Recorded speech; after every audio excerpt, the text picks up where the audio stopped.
So, welcome everyone. This to another episode, and honestly, I am really excited for the guest that I've got on the show, and this is Kiki Deville, and a lot of you'll probably recognise Kiki from The Voice 2014, but actually, there's so much more to Kiki, and this is what I want to find out. I want to find out about Kiki's story, where she came from, the burlesque, cabaret, everything. So, Kiki, welcome. Honestly, I'm really happy that you've taken some time out, and yeah, super excited to hear all about you. Thank you, Andy. I'm more than happy to be here. Please excuse me, though, if you are watching this rather than listening to it. I don't do the glamour at home. The glamour stays outside of the house. Something's got to be sacred, and that's me just being a regular, everyday person in my house. So no glamour on a Wednesday night. Unless I'm being paid for it. That's the reality. If you want makeup, somebody's going to pay a check. It's fine. Love it. So I guess one of the questions that I have straight away is, where did Kiki Deville come from? Well, I was born in a small town called Mount Gambier, which is in South Australia. And I think a lot of people don't realise that I was actually born in Australia. I lived there for the first 29 years of my life. I I kind of discovered I could sing when I was about 14, 15 years old. I was singing in church and a music teacher heard me and said, this is like, you should do something with this. And I was painfully shy. Now, there's a few things that you should know about me. If you know me as a human being, painfully shy is not a word, not two words that you would use to describe me. However, people very much make the mistake of thinking that I'm an extrovert. I'm not. I know very few people in my industry, certainly in the world of cabaret, who are. I very much recharge by being by myself. I'm a typical introvert, but I have extroverted tendencies. I've learnt to be an extrovert over the years because it's a part of my job and a part of my persona. But I went to 14 primary schools. I grew up in foster care in Australia. And so I moved around a lot when I was a child, which meant that I didn't really develop very good communication skills. And as a result of that, by the time I got to high school, I started to live with my grandparents, which was amazing. And I got to go to, the same school, which was awesome. And then by the time I found out I could sing, I was the last person anyone had expected to be on stage. I was definitely not someone that stood out. I wasn't somebody that you would think would be... I'm so sorry about that. I just realised that the dog was in the background. I could hear it. I'm really sorry. Okay. Yeah. So when I did actually discover I could sing, I was the last person that anybody thought was going to be someone that would be on stage. I was quite tomboy. I was very athletic. I did gymnastics for years and years. And the idea of being on stage and being in front of people was absolutely terrifying. So it wasn't something that I'd ever really thought about doing. That said, my birth mother and my birth father were both singers. So it was certainly something I knew about and something that I knew there was a possibility I could do. But it wasn't until somebody else heard me and said, you know what, this is like, you really need to do this. I joined the school rock band. And after that, about 3 months after I joined, we won a big statewide battle of the bands thing, and I kind of went, oh, okay, this is how I'm going to get out of this place. Really, more than anything else. So yeah, it all started from there, really. I don't think I ever expected my life would go the way that it did. I think as a teenager, I probably spent a lot of time thinking, oh, surely really my real parents who are millionaires are going to come and swoop down and save me soon. But, because every teenager thinks that, but, and especially in my situation. But I probably thought, oh yeah, I really want to be famous. Having a tiny, tiny glimpse of that after being on The Voice is the last thing I would want. But I always wanted to be respected and admired in my field. And when I was 15 and I started singing, I had a notebook. I'd started to see my real dad. Again, by that point, he'd married again, and he and his wife were obsessed with old Hollywood, which was my introduction to the vintage world, which I adore. And every time I'd go and visit them, I would read all these books about old Hollywood and Marilyn Monroe and Elizabeth Taylor and Elvis Presley and whatever. And I had this little notebook when I was 15, and I put a picture of Marilyn Monroe on the front. And the first thing that I wrote in that notebook was, I want to be a session singer. I wanted to be a session singer because they were the very, very best singers. They were the ones that everybody went to because they were the best at what they did. And when I was 19, I moved to Adelaide, the capital of South Australia, and I became a session singer. So I sang commercials, television, radio, that kind of thing. So yeah, I just kind of, every time I did set my mind to something, I did end up doing it pretty much. But there were a lot of hiccups along the way, and I think that's like any artist, finding myself and finding my style has taken a long time. Yeah, I read in an article that you actually sang in the Australian Army Band.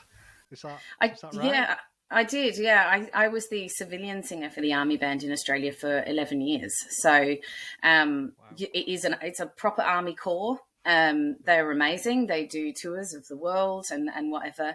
I sang at the MCG, the Melbourne Cricket Ground. I sang at the Sydney Olympics with them. I did some really amazing, it's a 36 piece band. And that was kind of one of my first ever really, really big kind of gigs with a big band like that. I think I was about 21 when I started doing it, maybe 20. And it was just the best grounding I could have ever had as a musician. There isn't any room for mistakes when you're playing with 36 other people. You have to be really, really on it. And it really gave me my grounding as a musician. I didn't train until I was older because where I lived, there wasn't anybody who could train me. So I didn't train until I moved to the city. And so I was always a little bit always had that imposter syndrome. Got to tell you, 35 years on, I still have it now. I don't think it ever goes away. But it definitely gave me an insight how to work with other people. That was one of the best things that I learned. I can't remember if I've told you this story in passing, but I do tell a story about a session drummer that I used to play with in the first band that I was in the town that I grew up in. We were a function band in the end, and there weren't a lot of singers. So, I got the gig and whatever. There weren't a lot of singers in town, but it was a reasonably big town, probably about the size, maybe a little bit smaller than somewhere like Burnley, for example. Okay. Little bit smaller than that, but yeah, well, now it's about the size of Burnley. It was probably about half the size of that then. And we played all the functions. So every night it was always a full room, and that was my life from like 17, 18. And before I moved away, we went on a little tour regionally, and we got into a gig, and there were about 4 people in the room. And I wasn't used to that. Every gig I'd ever done, there'd been a full room of people, so I thought, obviously that was me. There was clearly something special about me in my tiny teenage mind. And I behaved like a petulant child. I was like, oh, fine, and I kind of sang a bit, and well, no one cares anyway, but this next song is, like just dumb stuff that now I'm so embarrassed that I behaved like that. But I tell this story because I think it's enormously important to recognize when you learn something and why you learned it. And it sticks with me because after the first set, the drummer said to me, and he was a session drummer, really, really well respected. He'd been living in Melbourne, moved back to Mount Gambier. And he said, if you ever behave like that on stage again, I won't ever work with you again. You give every audience that you're in front of 100%. Doesn't matter how many people are in the room. They've come, whether they've paid or not, it's not up to you. They're here. Your job is to give them everything that you've got. And I was like, okay. And I went back out and I did it all. And I promised myself I would never, ever be somebody that people didn't want to work with. I would always be that person that people said, oh yeah, her. Oh yeah, she's terrific. I definitely want to work with her. Yeah, book her because she's brilliant. I became that person thanks to that particular situation. And thankfully, I know years on in my career, I've had producers say, one of the biggest reasons that we get you back is because you're just so great to work with as well. So, you back it up with talent, but you're really great to everybody around you. And now that I'm a teacher and a coach, that those sort of stories became enormously important to me. So my grounding with other musicians was really important with that, and the work that I've done with them has shaped me into the musician and the nurturer that I am to other musicians today, I think. Oh, brilliant. When you said petulant child, I'm just imagining me in some meetings and I'm thinking, where's this going? And then actually you get a telling off. I'm like, yeah, maybe I should stop that. Yeah. There's nothing wrong with being a petulant child if the situation is correct. yeah, exactly. So I guess Sydney Olympics was 2000. You performed there for the Olympics, but then 2003 you moved to LA. Is that right? And actually met Miss Mickey Champion, which I think is surreal. Can you tell me a bit more about that? And I actually moved away. I moved away originally in 2001. I moved to New York for a little while. I kind of really didn't know what I wanted to do, but I'd always wanted to live in America. I moved away, hated it, absolutely could not stand it. Loved New York as a city, couldn't connect with the people. Came home a few weeks before September 11. Then I spent a little while kind of working out what I was going to do. I started writing, like really writing songs, and started to do the original thing, whatever. And then I guess, and I have to say, I was in a relationship when I went to New York, and I'd gone with that boyfriend. And then eventually in late 2002, we'd broken up. And he said, what would you do if we weren't together? And I said, well, I'd go back to America, but I'd go to LA. And he said, okay, fine, I'll buy you the ticket. Can I just say, he wasn't trying to get me out of the country. He was being kind when he said that. It wasn't a like, right, great, I'll get rid of you forever. It wasn't that. He was being really gracious. We're still really good friends now. And so I took my little songbook, which I have to say is right here, all of these songs that I wrote in Los Angeles, my guitar, and about equivalent probably to about 500 quid, I think. I booked a room in a hotel in West Hollywood, and I flew to LA. And I think most of my really dear friends said, you're never going to come back. And I was like, no, I'm sure I'll just come back, with my tail between my legs, sort of thing. And that was February, March 2003. And indeed, I have never gone back. I've gone back for holidays, but I wouldn't go back to live there. I had moved really I was barreling towards being a blues singer at that point. I think it had taken me a really long time. Because I'd been a session singer, I had to sound like other people all the time. And my original sound, the sound of my voice, isn't what you would call a pretty sound. It's very raw, it's rough and ready, and it's very much a bluesy sort of rock soul sound.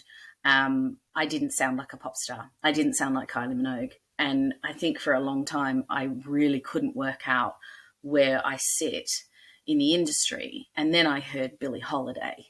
And I went, oh, okay, you don't have to sound like a pop star. It's okay. And then I started to hear other people, and then somebody introduced me to Janis Joplin. And, remembering at this point, I didn't have a childhood where people were introducing me to music, where I had a family and we sat around and we listened to music. That was not what my childhood looked like. So music was very much an escape for me. It was whatever was on the radio, because that was all that I could afford. So, it wasn't something where I was constantly where I know in this house, all manner of music gets played. And, my youngest is walking around with, today he walked in singing, an AC/DC song. And I was like, yes, my job here is done, sort of thing. So it wasn't the same for me as a child. So I wasn't introduced to lots of different music until I was in my 20s. And then I started to understand that it didn't matter what your voice sounded like. You didn't have to sound like a pop princess. And that's great for them, and it's really, really wonderful that they do. But Australia has a very, very small music industry. It's prolific and incredible, and anybody that's never checked out Australian music really, really should, because it is very different to what you might imagine. But a lot of it stays very much in Australia because it's expensive to put it out into the world. Not so much anymore, but back then it was impossible pretty much unless you had a big label deal. So I went to LA knowing that I wanted to go and sing at a place called Babes and Ricky's Inn, which was on Leimert Park in South Central LA. And it was one of the original, it was the oldest blues club on the West Coast of America. And everyone had played there. It used to be located next to the hotel where all of the players of colour would play on Hollywood Boulevard, but they weren't allowed to stay there. So they would come down to South Central to go to their hotel, which was where next to Babes and Ricky's. So everybody had played on this stage. B.B. King, just every blues great. So I walked in the first night and I had a chat with the half owner. And I met Mama Laura Gross, who was the original owner. And I heard about, and Mickey will be here soon. And I kept hearing people talk about Mickey. Mickey's going to be here soon. And I'll be honest that, immediately I thought I was going to see some man wander into the room and he was going to be like, hey, I'm Mickey, how you doing? Sort of thing. And the band started to play. They did some stuff. And then all of a sudden the band went really, really quiet. I could just hear them in the back and they were just grooving in the back. And next thing I could hear this voice coming out of nowhere. And I realized that I looked to the front door and the voice was coming from the street. And then before I knew it, this incredible woman opened the front door, sang, and I was absolutely mesmerized. She was about 4 foot nothing, tiny, tiny little lady. And she sang with all the pain of every heartbreak everybody in the world has ever experienced, with all of the prejudice that she has lived with for her whole life. She sang with just so much soul and pain, but hope and joy at the same time. And it was just incredible. It was life-changing. And I met her. She was called Mickey Champion at the time. She was 76, and she used to sing back in the day. She was reasonably well known, pretty famous for America back then. And then she married and she became a cook in the LA County school system, and she gave up music and she eventually got addicted to crack, and she ended up homeless. And the guy that had bought into the bar, Babes and Ricky's, had found her on the street, and he'd heard of her because he was a really big blues guy. And he cleaned her up and he got her in the studio, and she recorded an album for the first time in years and years and years. And then Babes and Ricky started to do this jam night on a Monday night, and it was free cornbread and fried chicken with the ticket, which was $5. And you got to hear this incredible powerhouse of a vocalist every Monday night. And people really got behind Mickey. She took about 3 weeks before she was like, I don't know about you. And then one night I was, I'd get up and sing and she'd hear me and she'd just nod and whatever. And I was so intimidated by her. She was a mountain of a woman. She wasn't. She was tiny. She was like this. She's really small. But she just felt so huge in my mind. And one night she was singing and she didn't use a microphone. She was like, I don't need that stuff, I'll use it, but I don't need it because I've done this since we didn't have it. And that was her attitude. And the band, who were the masters of dynamics, would just play exactly where they needed to be. So it was in a really sweet spot. And then one night she just came over, she was singing, and she sang a verse, and then she pointed at me and went, now you. And I was like, oh my God, okay. So I did, and I knew the song intimately by that point as well, because I'd heard her sing it every time she'd sung it. And I sang, and the crowd went absolutely mental. And from that moment on, she was like, this is my baby. This is my baby. She is my baby. I was like really white and really blonde. She was just wow. this is my baby. And then she'd say to people, this is the next Mickey champion. And I was just like, God, So, it wasn't like a conventional kind of student-teacher relationship, because it just didn't work like that. But she just kind of by osmosis, like everything she did and everything she said, she'd sort of just say, this is what you need to do here. This is how you need to do it. And it would just be these tiny little things, but the rest of it was watching her and kind of getting her connection with the songs that she was singing. But not just that, her way of kind of scooping an audience up into her bosom and keeping them there the entire time, and then releasing them back out into the world better people. That's what it felt like when she sang. She was just incredible. It turned out when I moved to the UK that she had actually been a huge Northern Soul star, but she was afraid of flying, so she never came over here. Wow.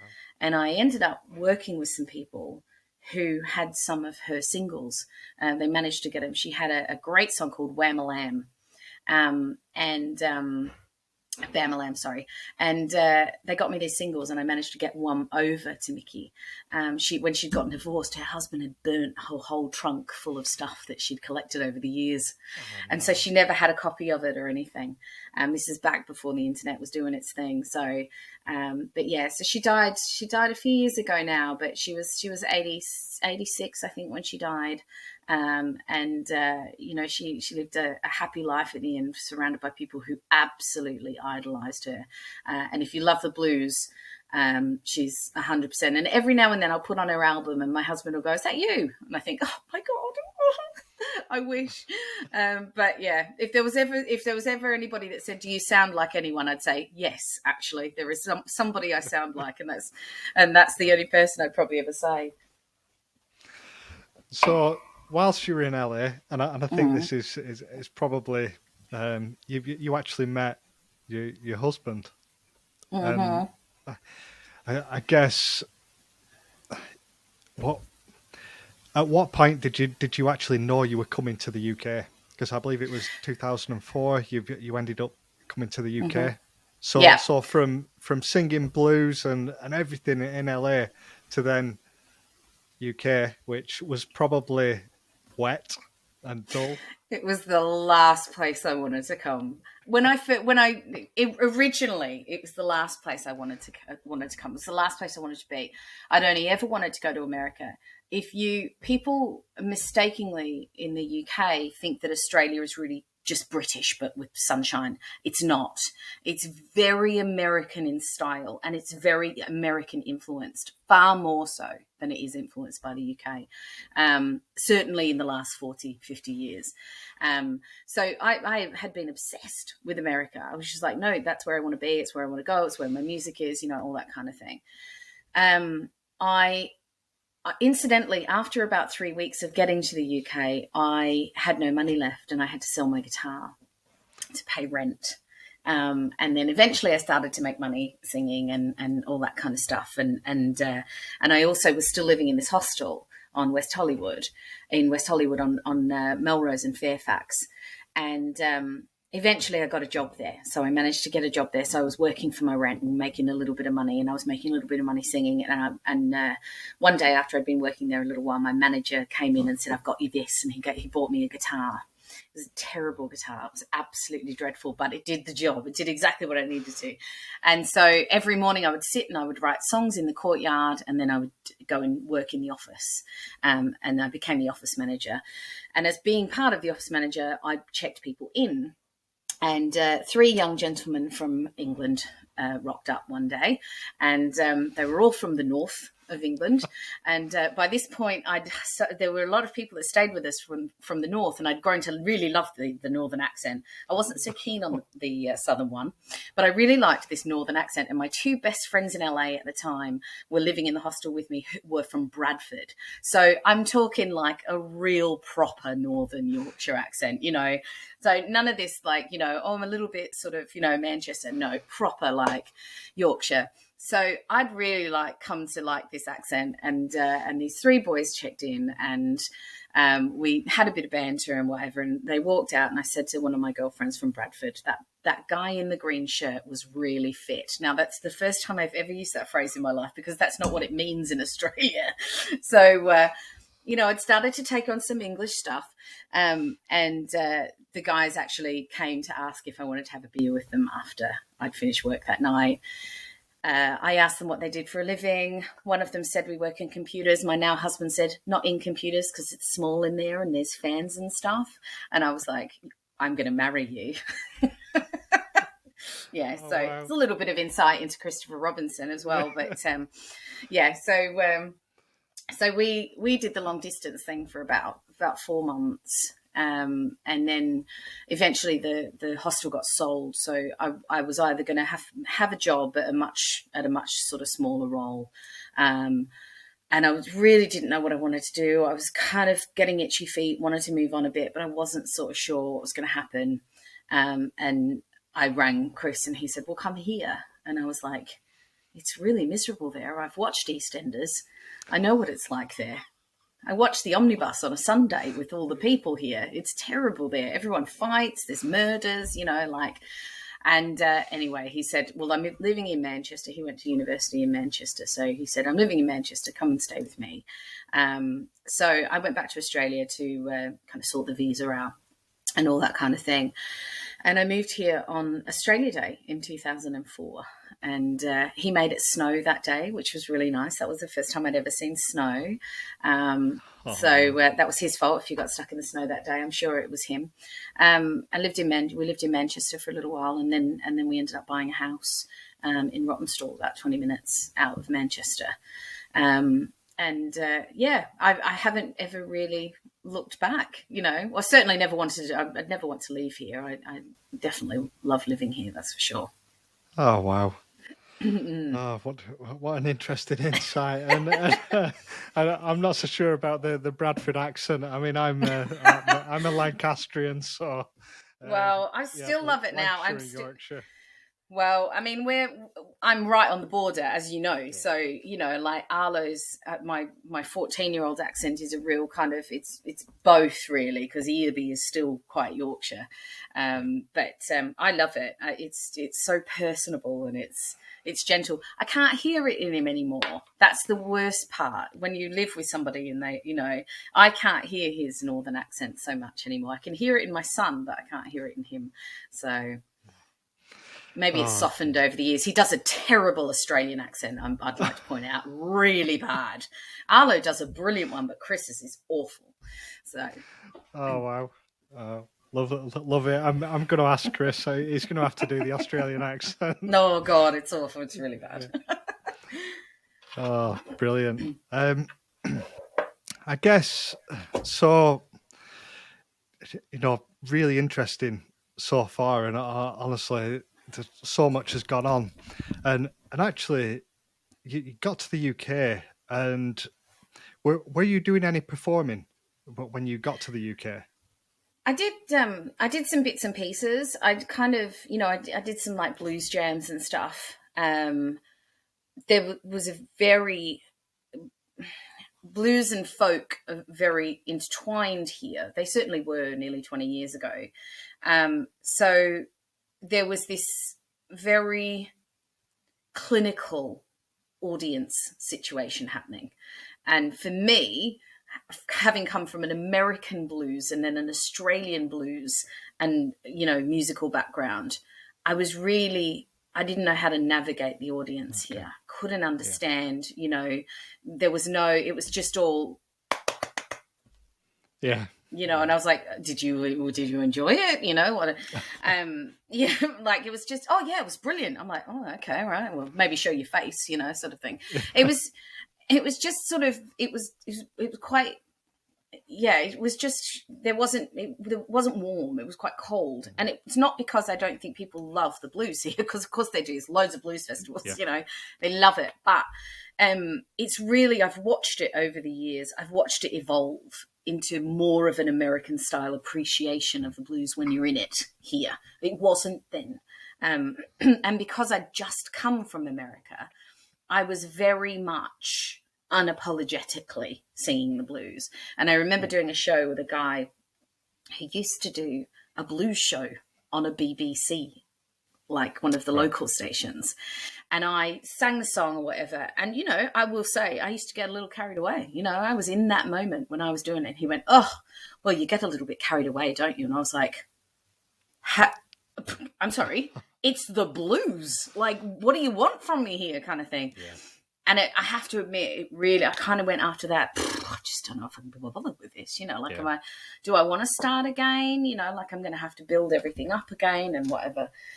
So I kind of had a bit of a crisis, I think, of what I was going to do, bearing in mind I've only ever been a musician. You know, I've had jobs, muggle jobs in the past and whatever, because, of course, you know, like I've had to make money. Newsflash, if you don't know, musicians don't really make any money. But, you know, so I'd ended up getting I got a muggle job for an aerospace company in Burnley. I originally worked in the NHS, and then eventually I'd gotten a job as an executive assistant. I was working for this great company, and I was having a really good time. It was really good. And then I sort of dibbed and dabbed, but really I was just kind of doing that. And I'd always felt and knew there was something missing, but I was kind of, I didn't really know what to do. I didn't know how to start again, and I wasn't in Manchester and I wasn't in London, so it was a lot harder to be building up when you're not in bigger places. So I'd kind of hadn't really decided I was going to pursue it anymore. I just kind of missed it and wondered if I was going to go back to it at some point. Yeah.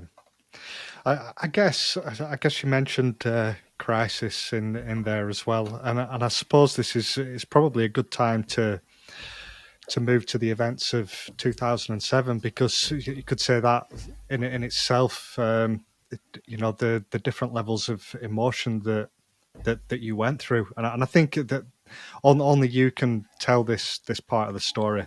So you know, if you can recap what actually happened in 2007. I think 2007 is probably best described as the catalyst for the absolute change that would happen after that. My husband and I decided we would start to have a family, and we had a miscarriage to start with. It had quite a traumatic situation, and then we got pregnant, and in September 2007, on September 12th, our son Dexter was born. It became abundantly clear something wasn't right. We'd had some issues during the pregnancy, but by the end of the pregnancy, we'd sort of been reassured that everything was going to be okay.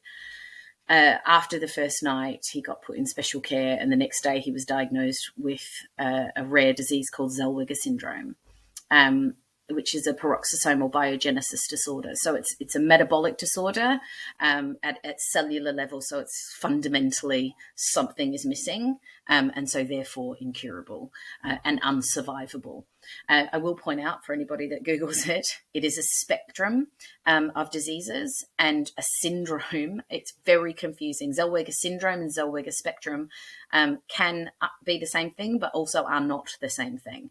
So he had the most severe form of it, but children with Zellweger syndrome on the Zellweger spectrum can survive, but only if they have other iterations of the disease. So just in case anybody, you know, sort of thinks, oh, no, you can survive that. The version that he had was unsurvivable.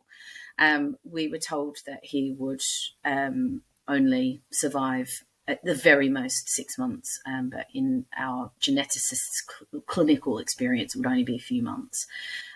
He did, in fact, die when he was 4 weeks and 3 days old. He died at Derian House Children's Hospice in Chorley in Lancashire. Zellweger syndrome is an autosomal recessive disease, so both my husband and I carry it. We didn't know that, obviously, until we got pregnant, or until we had the baby even. There was a 50 in a million chance that we would meet and both carry the genetic marker, and then a 1 in 4 chance that any child that we have will have the disease. So there's a lot of numbers, and a lot of those numbers are against us. So we, after Dexter died, we actually got pregnant very, very quickly. which wasn't necessarily planned. And we had lots and lots of tests, but really it wasn't until halfway through that we found out that this baby would be healthy. 99%, we knew would be healthy. So in July 2008, our second son, Arlo Dexter, was born. Who you have the pleasure of knowing. And Yes. I think the very best way for me to describe Arlo to anybody is a bit of a bellend.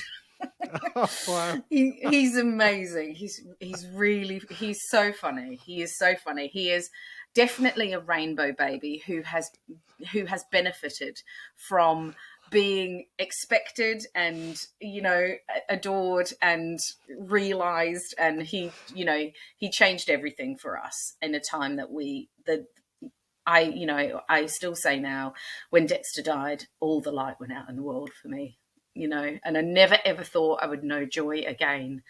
And then this ugly little baby came along and he just made everything. He's beautiful now, but he wasn't a good looking baby. Dexter was beautiful. Arlo, not so much. I do tell Arlo this. So for anybody out there who's ready to call social services, I have had this conversation with Arlo. He is just...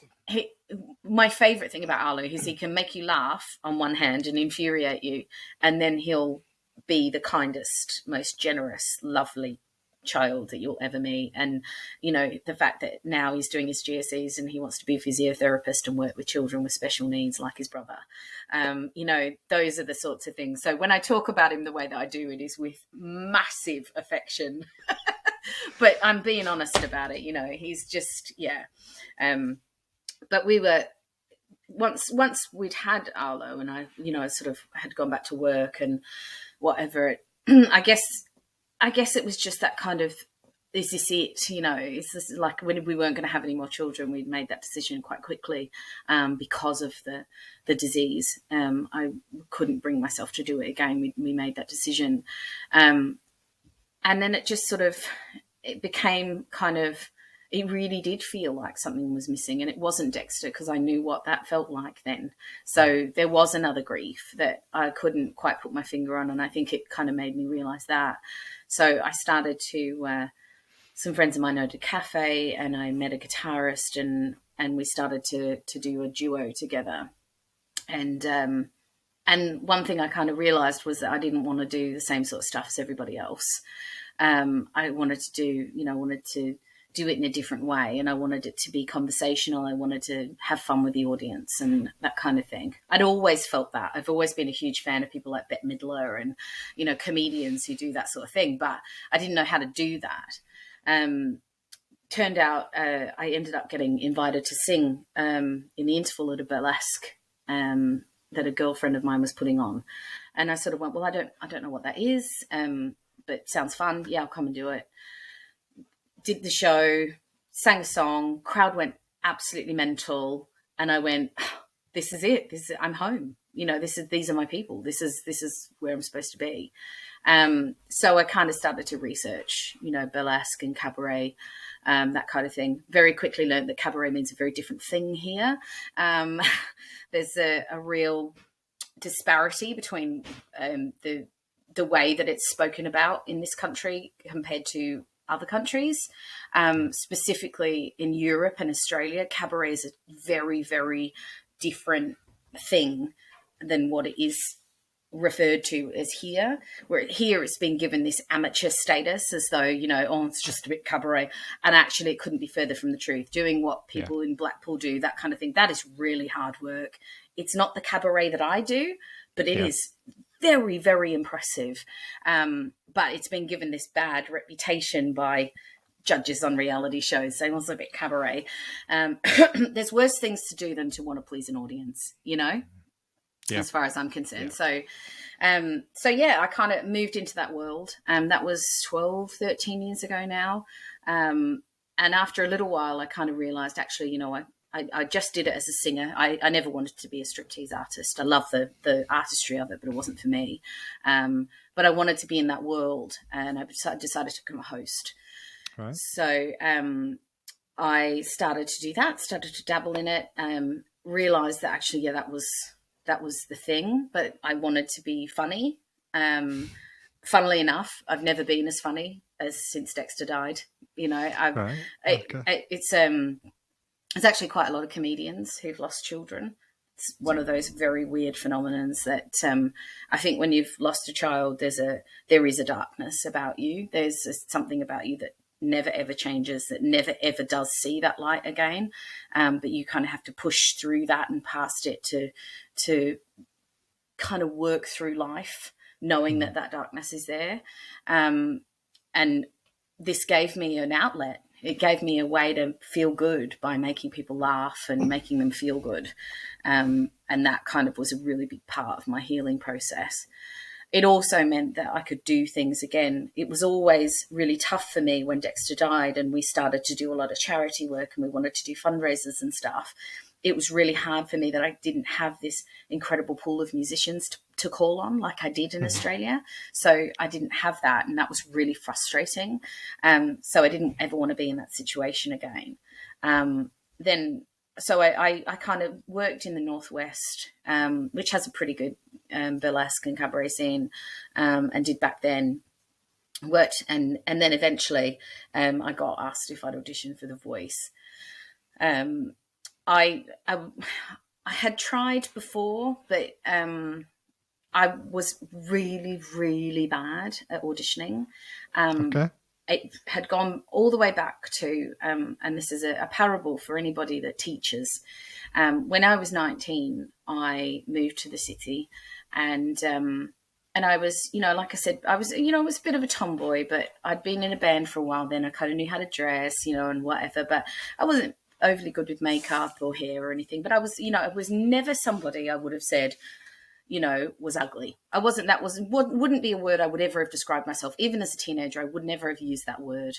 But I auditioned for the Aretha Franklin part in a Soul Commitments tribute band. And the guy said, your voice is incredible, but we need to keep the lineup attractive. And I was absolutely devastated. I couldn't I've come across, that sort of thing. I'm plus size now, but I wasn't then, so I've come across where it's been like, oh, you wouldn't fit the costumes or whatever. Now that's, that's a whole other conversation. But back then, I didn't fall into that category. I just wasn't, now I take a good photo, I know how to take a good photo. I know that dressed up, I look a certain way. And, and I always say I was a bit of an ugly duckling, but I wasn't ugly, and for him to make me feel like that, it made me feel so uncomfortable when I would audition because I knew it wasn't based on the merit of my voice. I knew, it was nothing to do with that. It was all about how I looked. And then when that became more of an issue for me, it was even harder for me to audition because I knew I wouldn't fit a mold, But by the time I auditioned in 2014, I'd been in the burlesque world for a few years by that point. And what I did have was this confidence that had built in me because I was surrounded by, especially women, building me up all the time. Yeah. And so there was something about the way that I moved, the way that I held myself that was completely different to any other time in my life. It's also, incidentally, the year that I turned 40. And because I auditioned in 2013. Which, yes, doing our maths says that I'm going to be 50 next year. So you never know what's going to happen.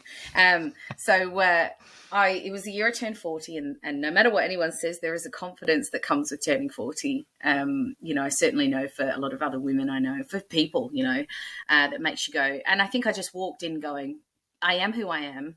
You take it or you leave it. I know I'm good at what I do. And actually I'm building a really nice career back here, with people who like what I do. So I'm just going to go with that. Funnily enough, the executive producer said it was one of the most confident auditions they'd ever seen, and I made it through. And obviously, I actually you don't see this in the way that it progressed, but I actually opened the season that year. I was the first singer out, which was a real pleasure. It's really nice to be that person, obviously Will turned around for me, and I had a terrific time. I knew I wouldn't go all the way. I'm not, I knew. No matter what, it's reality television. I have really strict rules about, what I will talk about, what I will cry on camera about. That's not a judgment on anybody else, just for me personally. By that point, I'd done a lot of work with Derian House, and I'd worked with a lot of families who'd lost children. I felt a responsibility to them to talk about my loss in a particular way. And so I wasn't prepared to go on camera. So everything that you've ever seen that I've done on television, which is not loads, but, you know, the things I have, anytime I don't, you never see that part of it. And it is by design. It is because I do want to talk about it, but I also want to show people that you can be fun and funny and sexy and attractive and all of those things after you've lost a child. You can still do those things. And it can still be a success in your own right. And success doesn't mean being famous at all. It means, you know, knowing what you want your success to look like. And for me, The Voice was a vehicle for me to have a platform to talk to other people and to do interviews and to work with Derian House and to go out into the community, especially the local community, and be somebody that they'd seen, so I could start talking about why it's so important to support families who are losing children or who've lost children.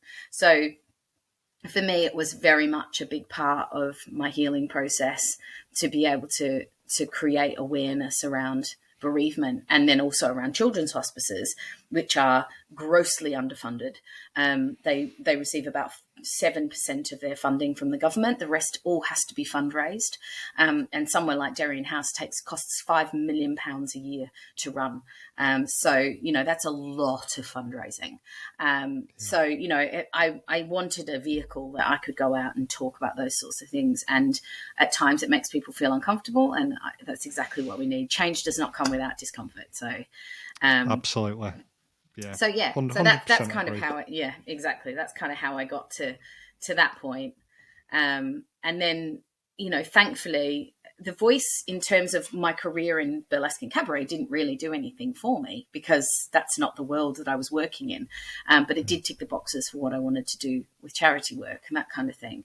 But a couple of years later, I did start working in Europe. And I have to admit, The Voice does carry some weight in some of the European countries. So that did help me with some of the work that I got there.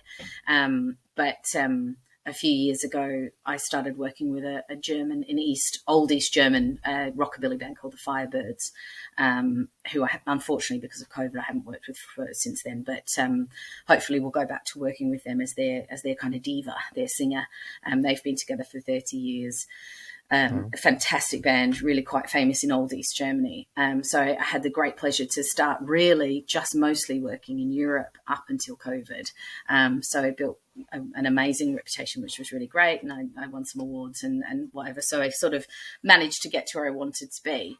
But, you know, equally, I'm still that person who stands at the side of every stage I am and pinches myself that I'm just a little girl from Mount Gambier in South Australia that, you know, discovered they could sing in church. Like, this is bonkers, absolutely bonkers. Wow. So you've mentioned there about COVID and since COVID. So you know, I think me and Chris, we were working in IT, and I remember clear as day, March 2020, the call came, Andy, you're working from home. Now I was a gamer. I was an IT specialist. I had everything set up.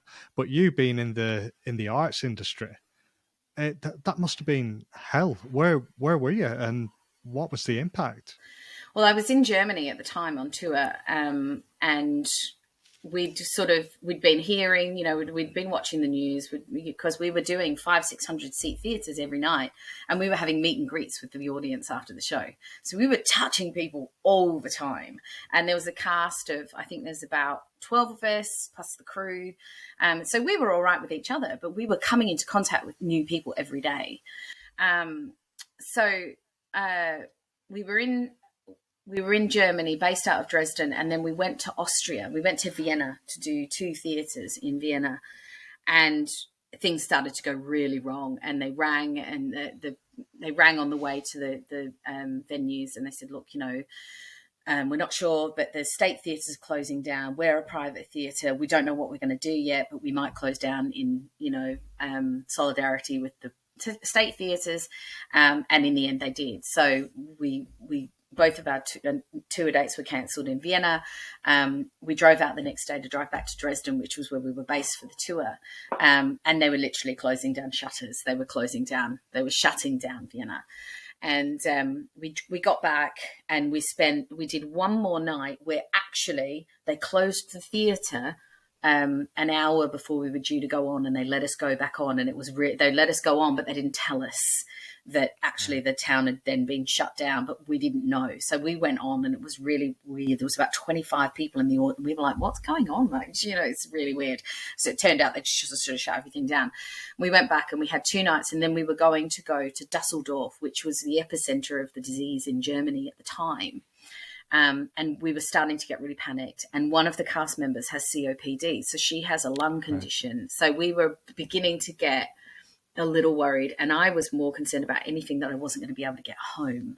And then I travel on an Australian passport, not a British one. Don't worry, I've got indefinite leave to remain. I'm allowed to be here.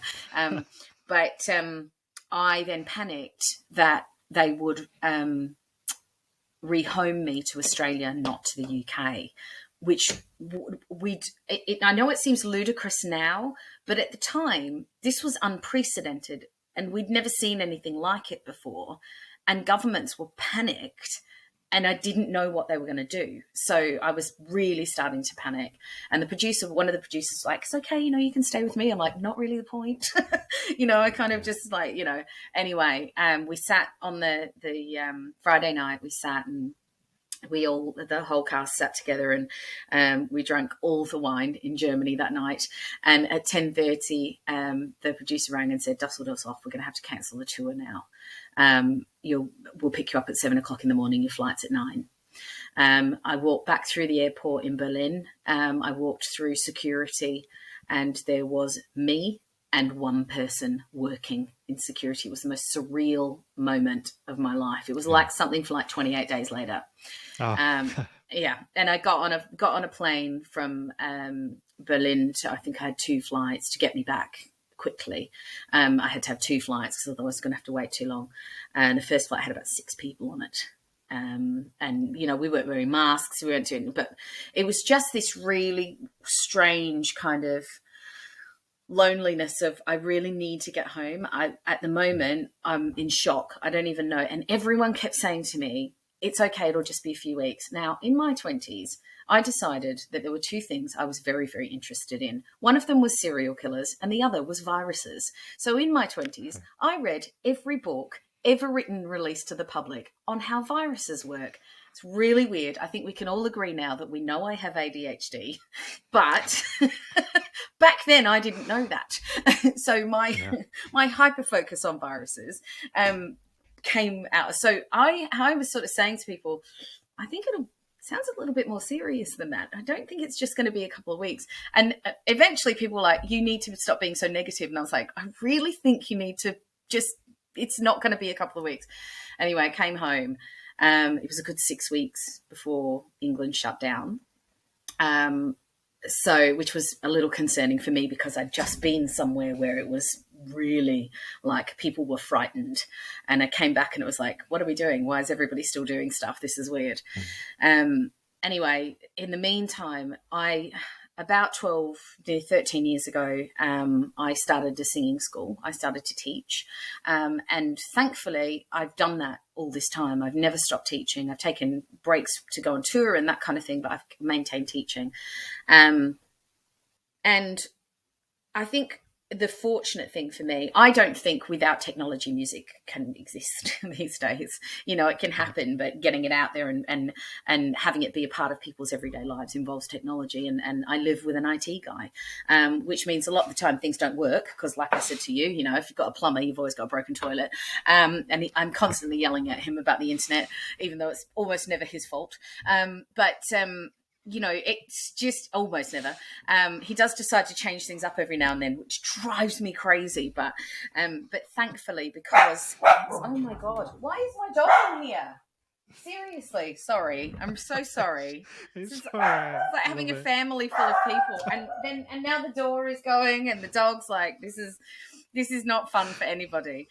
I can't get up and shut the door. That's the problem. And Chris has walked past 3 times now and not thought, do you know what? I'll shut the door. Like, this is, everything's so glamorous here. Anyway, so thankfully, a lot of people started to do things online, and I went, well, I'll just teach online, like I'd tried bits and pieces with people because over the years I'd garnered a pretty good reputation amongst performers about being able to help with, some of the breakthroughs that it takes, because I've just been doing this for such a long time.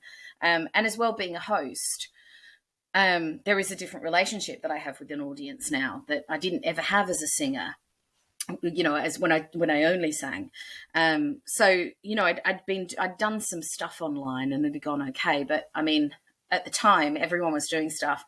Zoom obviously existed before that. It didn't come out of nowhere. I know it was there, but nobody ever used it. No one knew anything about it in the normal world. And at the time, I have to say the audio settings were appalling. However, they, along with Teams, have absolutely upgraded their audio settings. So now it's brilliant. Now, and also I worked out very quickly what was going to work in terms of having somebody singing to me on the other side and what would happen musically and that kind of thing. It worked out quite quickly how I could make it work so that there was no lag and all that kind of stuff. So I decided to change it to online. And that, thankfully, was an absolute saving grace, because I think it meant I kept connection with people, which obviously, people really struggled with. And it meant that I had some income. And Chris, still worked, but we still rely on my part of my income for the things that we do. So I knew that I would have that. And actually it opened me up to the world, which was amazing, that I hadn't had before. So all of a sudden I was teaching people in Germany and Norway and Switzerland, and loads of people in London who occasionally, when they'd come up north, would book in with a masterclass face to face. But I didn't have that online, that every week presence with them. So I did a kind of, if you're a performer, it's this much and the rest of the time. And some of my students moved on. I would say I probably lost about 15% of my students who it didn't work for them online. And there will always be people it won't work for online. But I've never gone back to face-to-face. I've stayed online since. I wouldn't go back to face-to-face now. Because it makes me more accessible for me, and for the people that it works for, it works really, really well. But as I say, there are some people it just doesn't work for. Also, my lessons are no longer than half an hour as a general rule, which is about the time that we can concentrate online. So, and we get what we need done in that time, and it's not like I'm charging 50 quid for half an hour. I'm not. I charge £15 for a half-hour lesson, which is industry standard. It's a little cheaper, actually. But, that's kind of, that has meant that it's stayed accessible. And anybody that doesn't want to do online and doesn't, I point them in the way of friends of mine who do teach face-to-face. And thankfully there are people who've gone back to doing that. But for me, this means that I can do it from anywhere in the world. Which is great, because now I'm back to being a touring singer. And it means that I'm accessible to a lot more people, which is amazing. But I think the best thing for me, I will say, not being on stage for 2 years was brutal.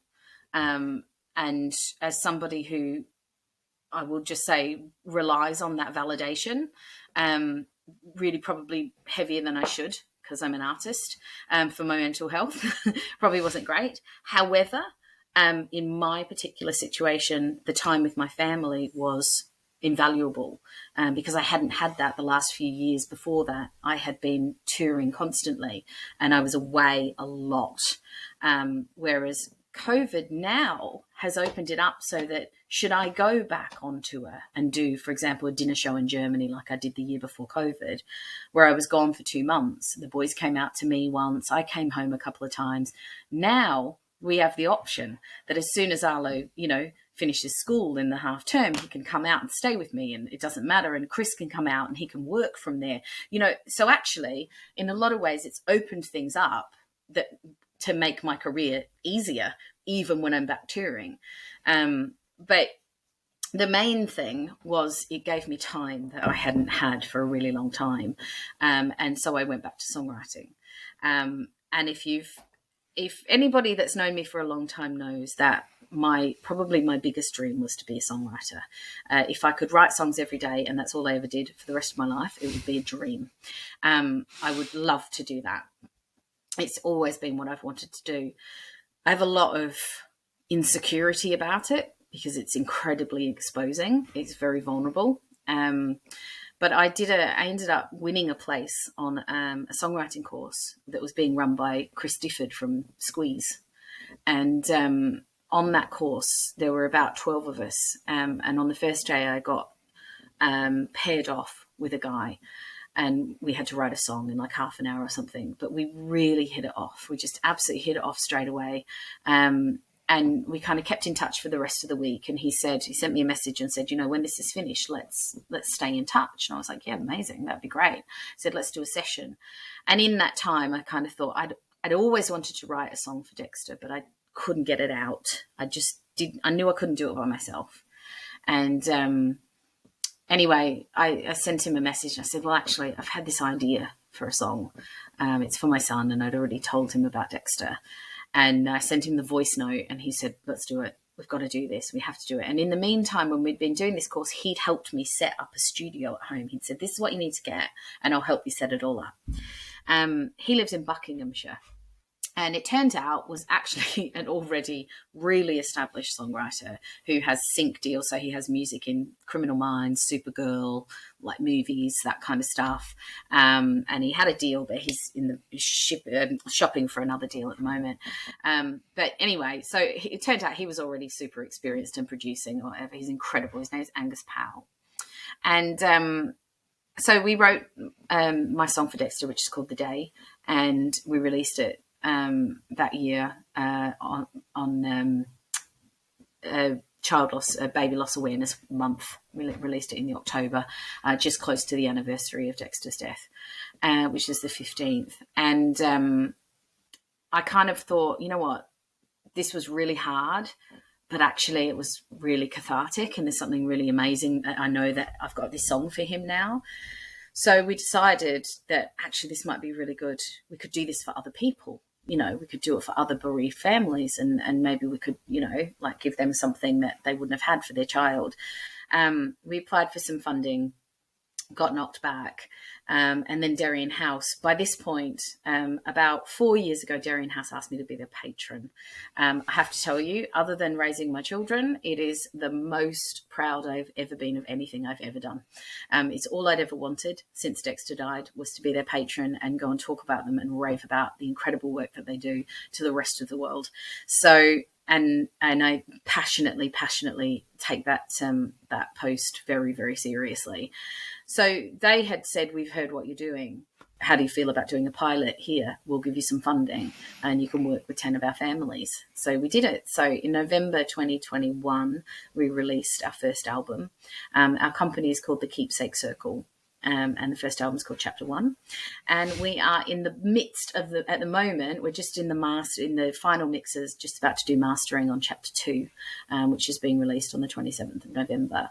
So this is now what we do. We write, we work with families. I spend time with them. They tell us their story, and we go away and we write a song for their child. Wow. And it's enormously rewarding, very, very painful at times, a little triggering at times, but so rewarding and so special. And we just recently presented at Together for Short Lives conference. Together for Short Lives is basically children's hospices UK, so it's every hospice in the UK. We presented what we do. So we're just in talks with other hospices at the moment to do that there. And it provided we can sort of get 2 albums that we're doing a year, then I guess now I'm pretty much a professional songwriter, and that's what I do. So I'm still performing and still that sort of thing. But if I'm honest, I kind of want to do the gigs I want to do, and I want to be able to have a choice. And I'm kind of getting back to, and that's where I was before COVID. But I'm getting back to that choice now. But now it's even sweeter because COVID meant that I could do this. And actually, I have to say, without technology, I wouldn't be doing any of it because Angus and I do our albums entirely remotely. I do the Wow. vocals here. He does the production in Buckinghamshire. We've only met 4 times in person. And we have a company together, and we've written 20 songs together, 21. So we're like, without technology, none of that would exist. And I think it's opened the musical world up in a way that hasn't ever been as accessible before, which is amazing.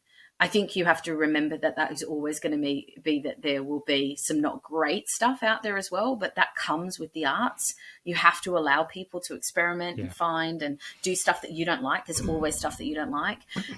But it means that, people can find themselves creatively with people all over the world, because now we can do that, and it's been normalized that it wasn't before. I think gamers, you've been doing this for years. You're like, this is fine, but the rest of us, no idea. And I think, you talk about, I suppose, the opportunities that COVID has actually given, not just technology, or the arts industry as well. And it just shows you, I mean, you've managed to create all those songs only meeting Angus 4 times. It just shows how remote working does work. I'm stunned when I see, when you see people saying, like, our company's absolutely insisting we go back to work, and it's like, well, I mean, numbers don't lie. That's the reality. And there will always be people who take advantage of home working. There's always people who will take advantage of the fact that they're not face to face with somebody. But you've got to take the good with the bad. It's like, absolutely, there's so much more good to it. And it's not just about numbers, though. It's about quality of life. And that quality that, I will say, I have said to Chris a few times, I'd really like my house back. I'd love you to go back to work. But he goes into work twice a week, actually. And that's as important for his mental health as it is for mine, But also, remember, I was used to, like, I'd be on tour, I'd be away, loads and loads and loads. He'd go into work when I was home, and I'd be home in my house that I love, because I'm a total homebody, So I'd be like, right, this is my time to myself, sort of thing. But actually, he works from home now. There's always one of us here when Arlo gets home. There's always one of us to take him to football. There's, I mean, I have started. I've been in Australia twice this year. I've just been to Switzerland. I have started me touring again, but I certainly won't be taking it to the same sort of level.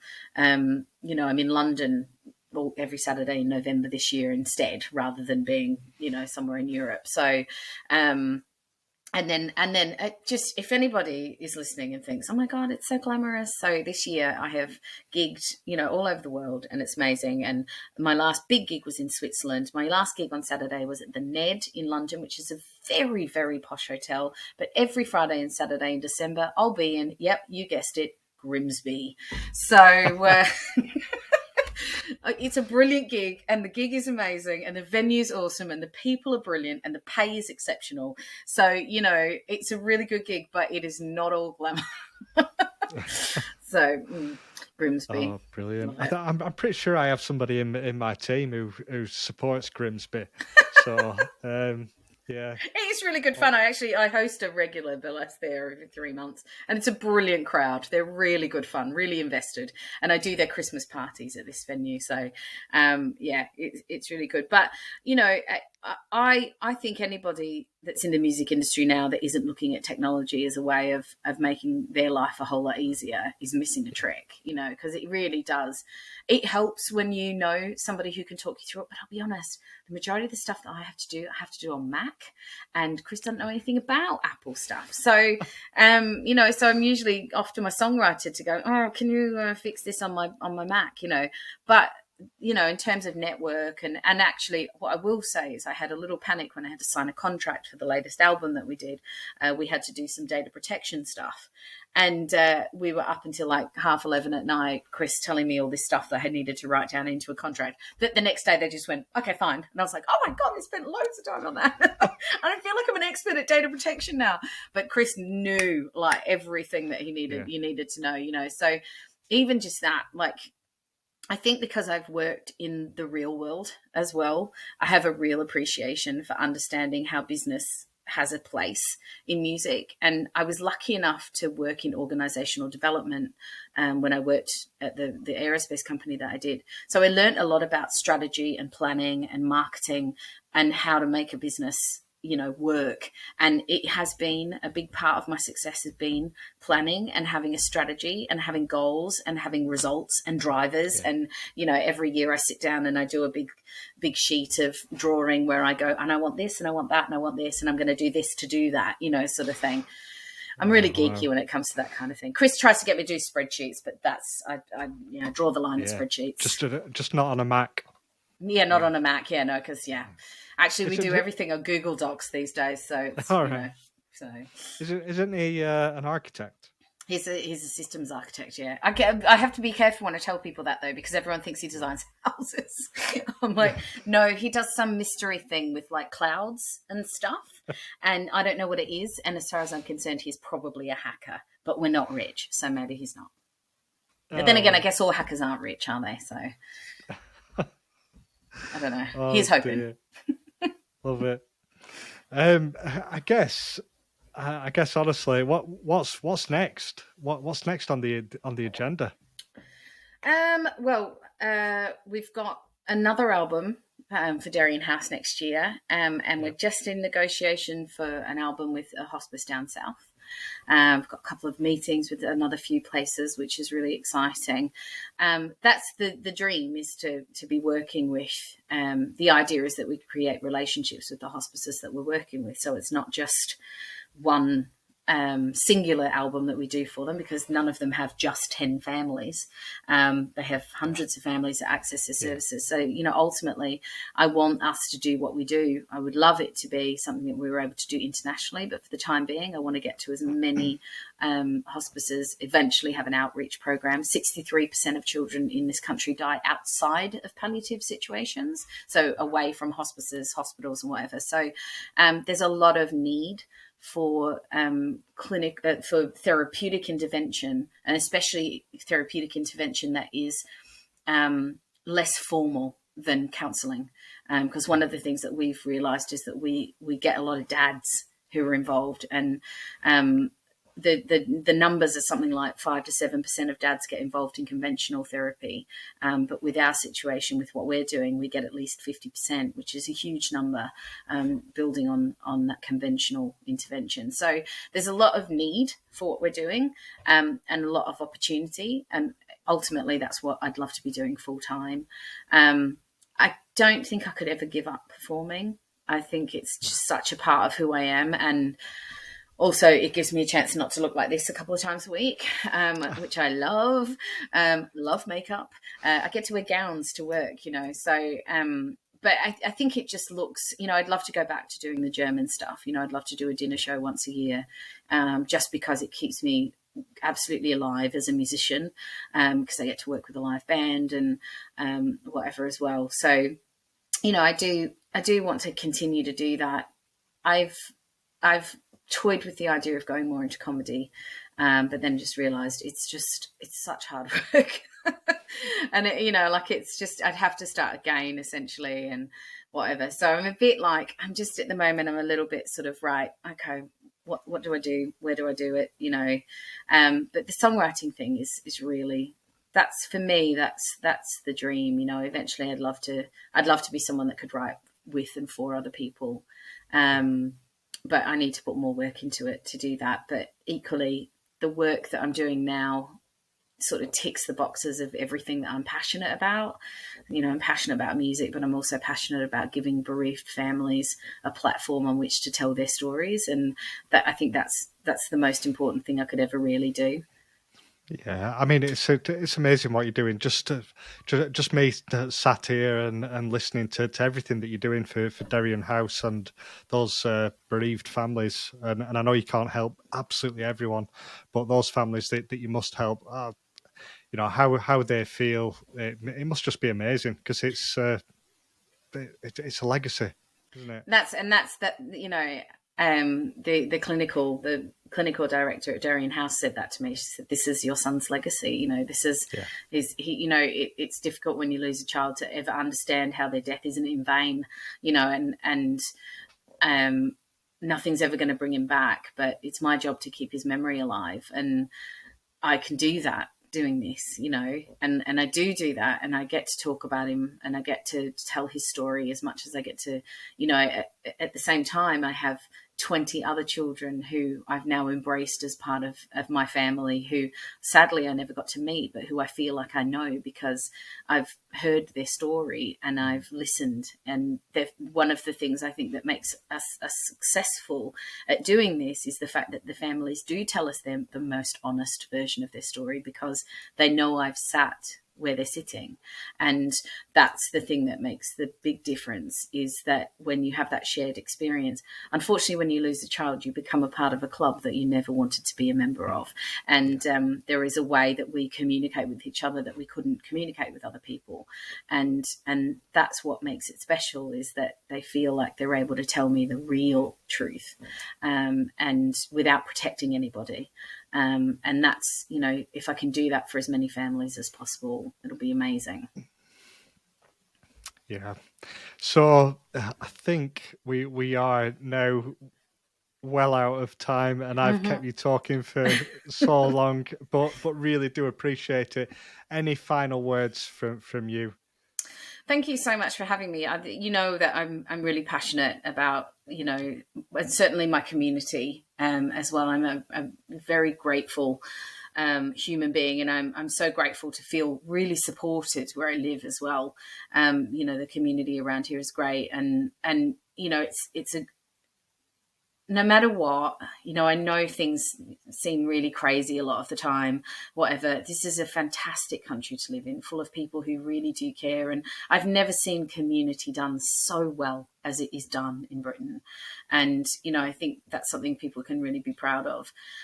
You've stuck with me now. I'm never leaving. Sorry, I'm that immigrant that's going to stay and, steal your cabaret jobs and songwriting jobs and whatever. But, I'm here for the long haul. But I do love it here. And I'm really grateful for the support, honestly. It's nice to tell my story. I think people think that I'm quite two-dimensional, oh, she did the voice and that's it. And it's really quite warming to understand that you realize that I'm so much more than that.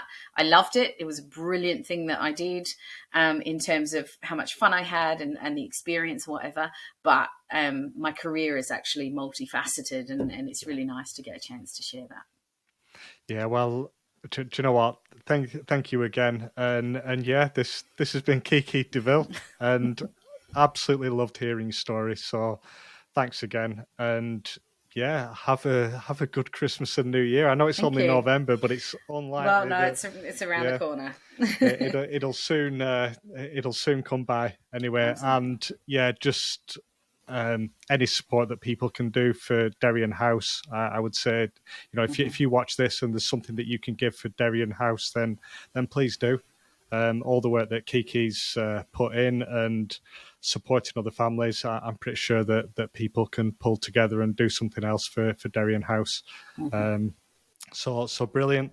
Thanks again, and yeah, speak soon, hopefully. Thank you.